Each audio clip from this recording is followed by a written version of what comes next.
knew that losing you a second time, when I failed to bring you back home, would hurt worse than when you were mine for the last time.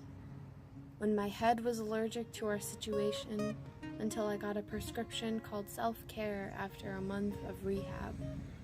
Its side effects include antisocial behavior, an empty bank account, and missing you. Here's the catch. The pills can only be swallowed by my feelings and the oceans I have hiding behind my irises. After attending a cognitive therapy and being prescribed a lifestyle, it led to hallucinations that project when you're on my mind, when I want nothing more than to breathe the same air as you, to be confined within the same square footage, to feel the same room temperature. I imagine you smiling at me, your goofy-toothed grin from eye to eye. I imagine you being happy without the mask that fakes it for you.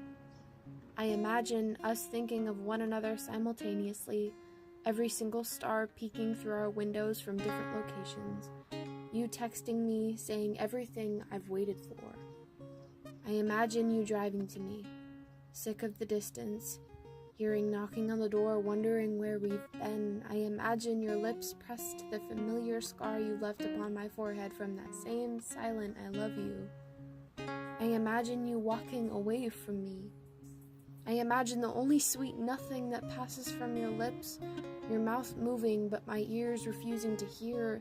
I imagine you might say you'll be just fine without me, while the warmth of your kiss still sears into the skin above my eyebrows. I remember your laugh that I don't know why it ever annoyed me, but I want to hear it on an MP3. I remember your good mornings. I remember your tea obsession, yet you loved me enough to even share a drop. I remember your acceptance of the mess that I am, like the night you stayed up to be sure I'd be alive the next morning. I remember it happening on a night after time without you. I remember you telling my parents because you were worried. I know now, even though in your heart I'm no longer welcome, I'm at least welcome to your words. I would rather know you after all of our turmoil than to live without ever knowing your name.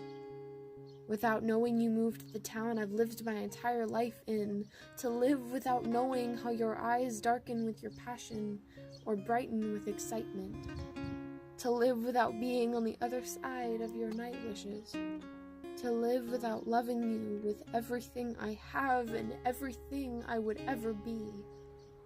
The point is, as long as I live, a part of me will always love you.